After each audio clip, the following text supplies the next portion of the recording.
नमस्कार दोस्तों, आपका स्वागत है हमारे YouTube चैनल पर। दोस्तों, आज हम बात करेंगे कि कौन सा प्राणायाम हमारे लिए बेहतर है। प्राणायाम का चुनाव हम कैसे करें जिससे प्राणायाम का अधिक से अधिक हम लाभ प्राप्त कर सकें।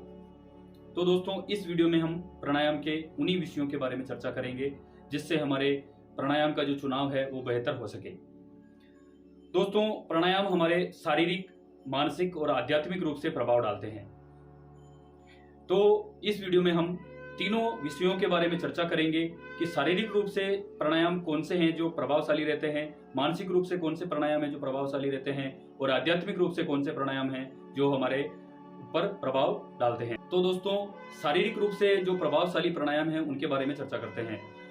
शरीर के अंदर हमारे बहुत सारे तंत्र होते हैं, शरीर के सिस्टम हैं जिसमें श्वसन तंत्र, पाचन तंत्र, रक्त परिसंचरण तंत्र, तंत्रिका तंत्र, उत्सर्जन तंत्र, एंडोक्राइन या अंतःस्रावी तंत्र, ये जो सिस्टम होते हैं इनके ऊपर प्राणायाम का बहुत ही अच्छा प्रभाव रहता है।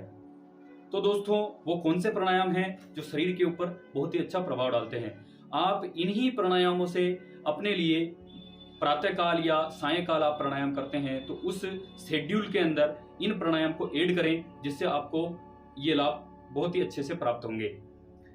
तो इसके अंदर हम कपालभाति करते हैं, अनुलोम विलोम करते हैं, भस्त्रिका प्राणायाम करते हैं, सूर्यवेदी चंद्रवेदी प्राणायाम करते हैं, शीतली और शीतकारी प्राणायाम करते हैं, उज्जाई प्राणायाम करते हैं, बाह्य प्राणायाम, पूरक, कुंभक और रेचक प्राणायाम और हठ योग की जो अन्य 60 क्रियाएं हैं।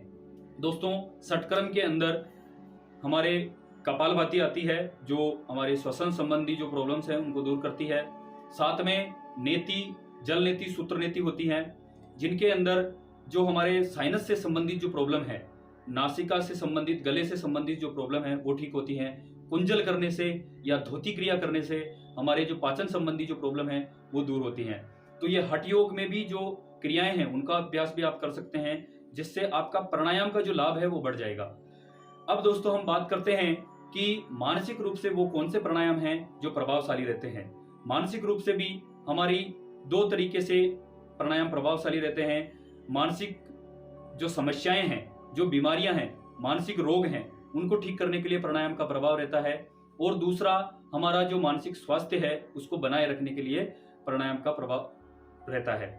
तो मानसिक स्तर पर प्रभावशाली जो प्राणायाम है उनके बारे में मैं आपको बताता हूं। सबसे पहले जो मानसिक स्तर पर प्रभावशाली प्राणायाम है वो है भ्रामरी और उद्गीत प्राणायाम, जिसमें हम ओम का जाप करते हैं और भ्रामरी के अंदर कान और आंखों को बंद करके पूरी तरह से वाइब्रेट करते हैं अंदर से। इस प्रकार से ध्वनि निकालते हैं।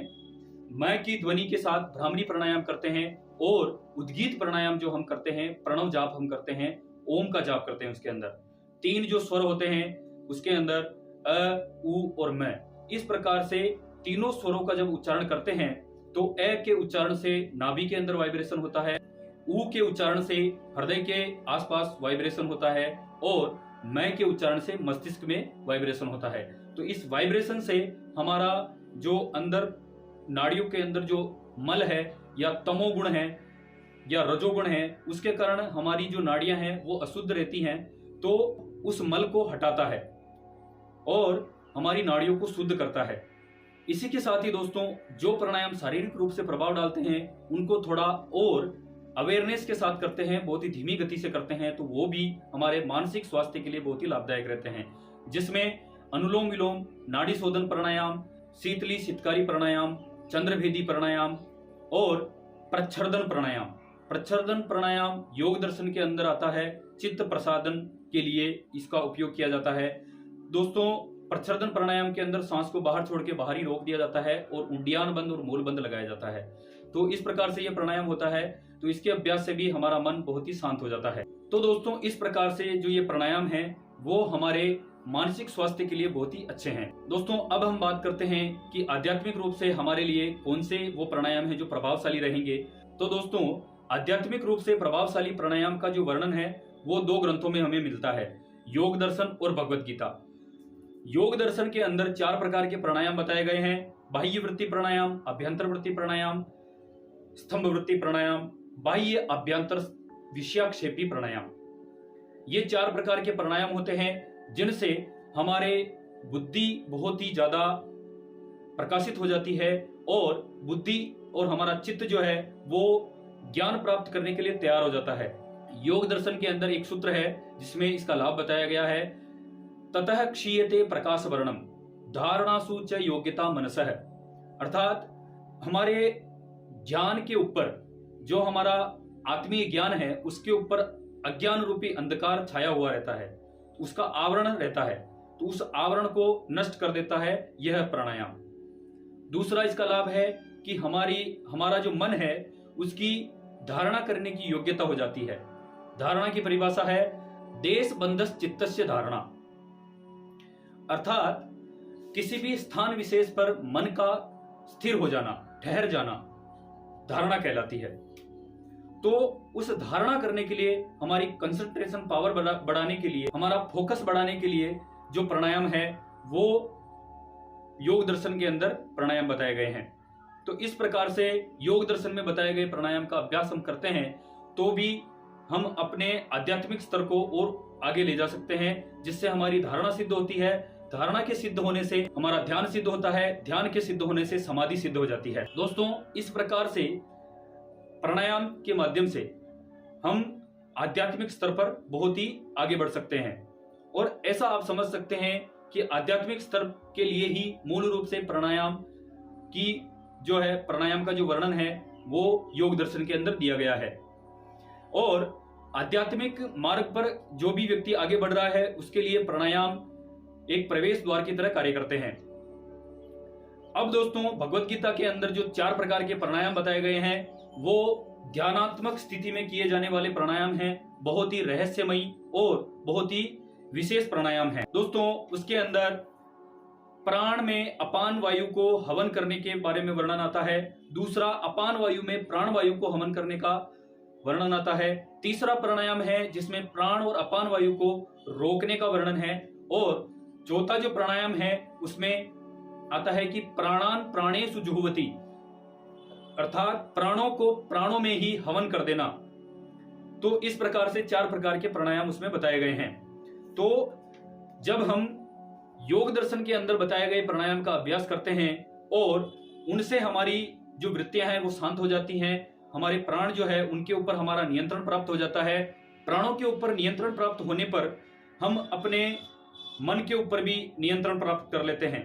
मन हमारा इंद्रियों से जुड़ा होता है तो हमारी इंद्रियों के ऊपर भी हमारा नियंत्रण प्राप्त हो जाता है। इंद्रियों के ऊपर नियंत्रण प्राप्त होने से हमें संयम की प्राप्ति होती है। हमारे मन जो है संयमित हो जाता है, इंद्रियां हमारी संयमित हो जाती है, अंतर्मुखी हो जाती है, तो हमारा ध्यान जो है वो सिद्ध हो जाता है। जब हमारा ध्यान की स्थिति बनने लगती है तो हमारी वृत्तियां शांत हो जाती है और उस स्थिति में हम जब अनुभव करते हैं तो हमें भगवत गीता के अंदर जो 4 प्राणायाम बताए गए हैं उनका अभ्यास करना होता है, उन प्राणायाम की गतियों को देखना होता है, उन्हें समझना होता है। यह ध्यानात्मक स्थिति में ही हम कर सकते हैं। तो दोस्तों, भगवत गीता के अंदर 4 प्रकार के प्राणायाम हैं जिसका जो लाभ है वो हमें ध्यानात्मक स्थिति में पहुंचाने के बाद ही प्राप्त होता है। तो यह जो स्तर है वह अगला स्तर है। आप ऐसे समझ सकते हैं कि अगर आप आध्यात्मिक मार्ग पर आगे बढ़ रहे हैं तो उसकी शुरुआत आप योग दर्शन के अंदर जो प्राणायाम बताए गए हैं उनका अभ्यास करके कर सकते हैं। और जब आपकी ध्यान की स्थिति बनने लगे तब आप भगवत गीता के अंदर जो 4 प्रकार के प्राणायाम बताए गए हैं उनका अभ्यास करें और उनसे आपको विशेष लाभ मिलेगा। वह प्राणायाम आपको समाधि तक पहुंचाने के लिए भी लाभदायक रहेंगे। तो इस प्रकार से इस वीडियो में हमने शारीरिक, मानसिक और आध्यात्मिक तीनों स्तरों पर कौन कौन से प्राणायाम हमारे लिए प्रभावशाली रहते हैं और उनके अभ्यास से हम अधिक से अधिक लाभ प्राप्त कर सकते हैं। और प्राणायाम के चुनाव करने में भी हमें सुगमता रहती है कि शारीरिक लाभ अगर हमें प्राप्त करना है तो हम कौन सा प्राणायाम करें, अगर हमें मानसिक लाभ प्राप्त करना है तो हम कौन सा प्राणायाम करें, आध्यात्मिक लाभ प्राप्त करना है तो कौन सा प्राणायाम करें। इसकी हमें इस वीडियो से बहुत ही आपको मदद मिलेगी। तो दोस्तों, इस वीडियो में इतना ही। अगले वीडियो में हम इन्हीं प्राणायाम से संबंधित बहुत ही विशेष तरीके से चर्चा करेंगे। और आपका कोई भी प्रश्न है तो आप कमेंट करके हमें बता सकते हैं, उसका जवाब भी हम देंगे। धन्यवाद दोस्तों।